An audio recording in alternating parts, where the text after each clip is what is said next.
Hello, Rama Puppodu.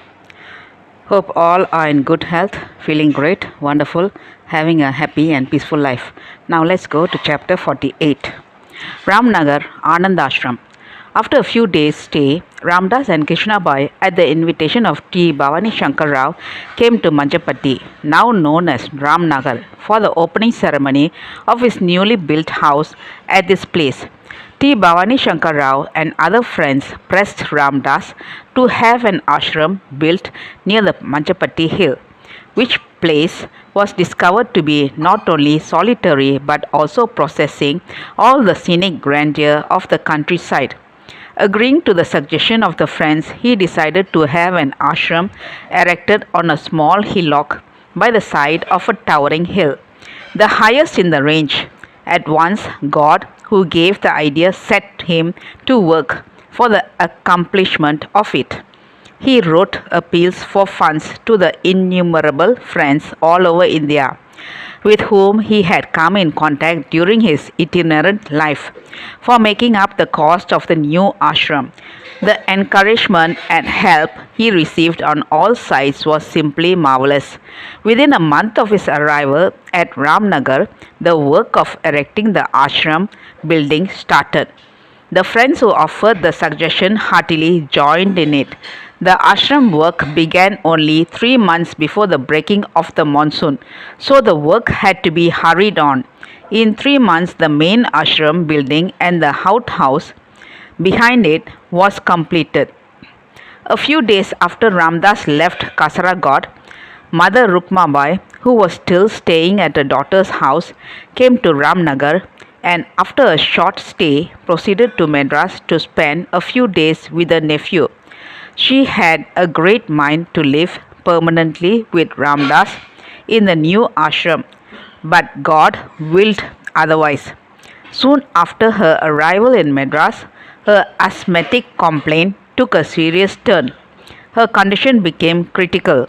At this time, her nephew questioned her as to whom she wanted to see, and she at once replied, "I want to see Krishna Bai." She also added, "If I should at all recover, it is possible only under her tender and careful nursing. For during my last illness of Kasaragod, when I was at the very doors of death, she could alone save me from its jaws. But it was not possible for Krishna Bai to go to her. A few days later came the news that she had passed away. May her soul ever rest in peace. A word about her in this connection will not be out of place.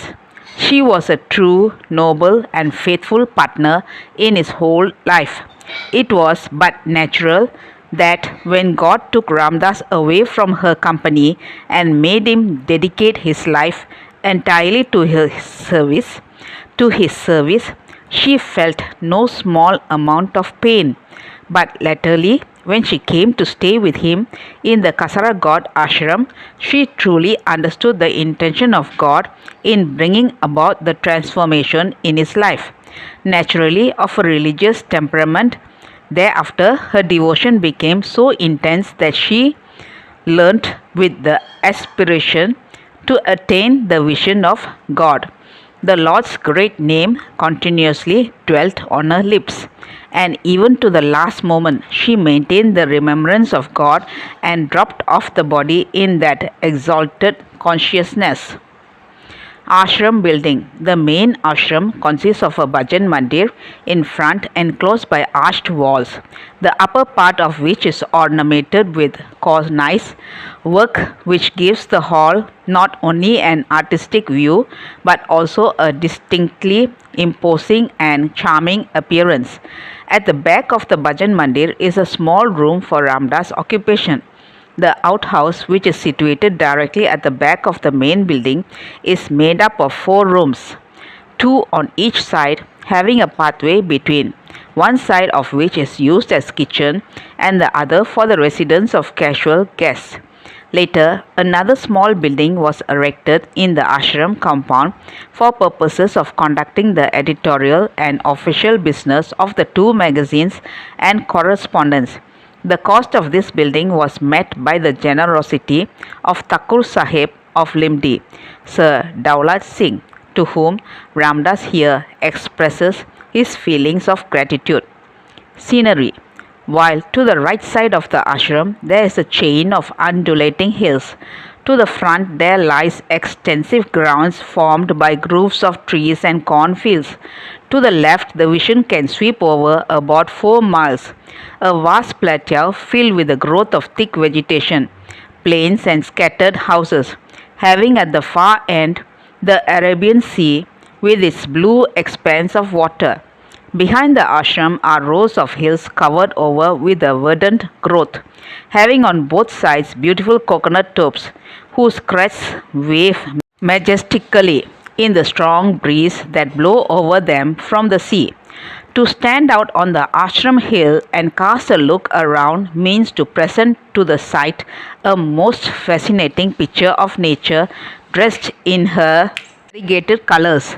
When the sun is midway in the heavens and its rays reflect on the waters of the sea, it looks as though a vast sheet of silver is dazzling at the distance.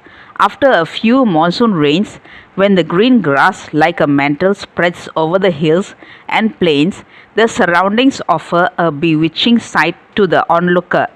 The atmosphere prevailing at the ashram and over the surrounding land is surcharged with perfect calmness and peace. Celebrations. The opening ceremony of the new ashram, which is also named as Anandashiram, came on the 15th May 1931. In response to the invitations, hundreds of people from different parts of India assembled for the occasion.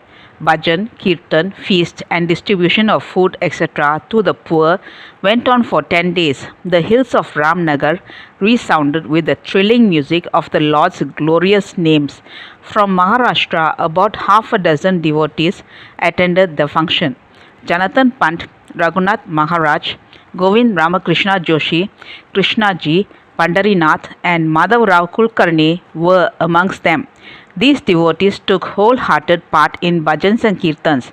At the opening ceremony, as requested by the assembled devotees and friends, Ramdas delivered a short speech. Briefly put, it ran as follows: Ramdas has the supreme delight to speak to you today. A few words at the inauguration of this holy ashram. The ideal which the ashram holds before it is universal love and service based upon a vision of divinity in all beings and creatures of the world. Here, every man, woman, or child, to whatever denomination, creed, or caste the person belongs, shall have free access. This is a place where every effort will be made to cultivate the spirit of mutual love and service, so that what is realized within its walls may prove as an example for the right conduct of human life in the world. The Lord is our help and guide in all matters.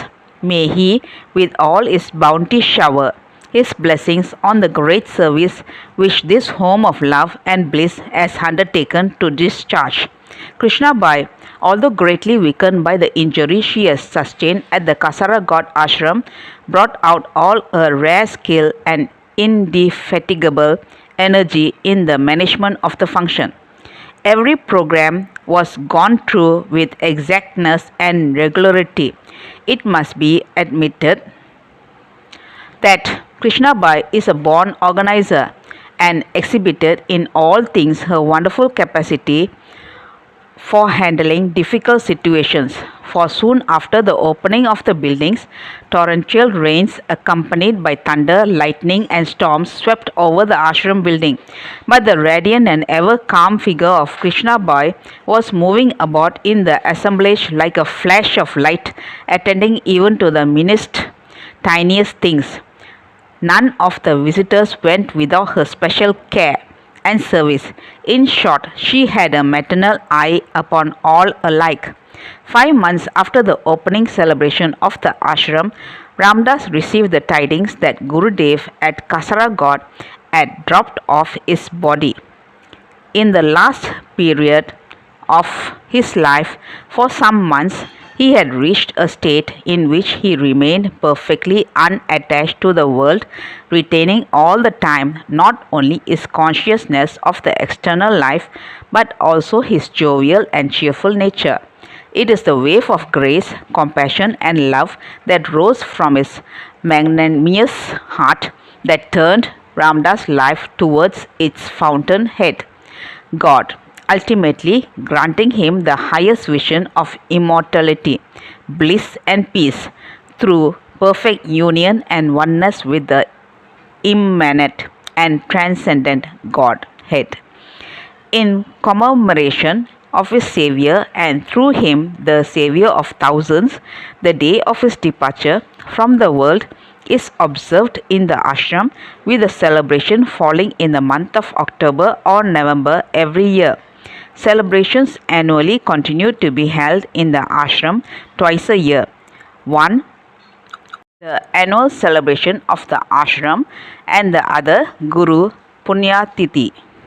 So folks, let's continue in the next chapter. Thank you. Bye bye. Rama Rama Poo Podu.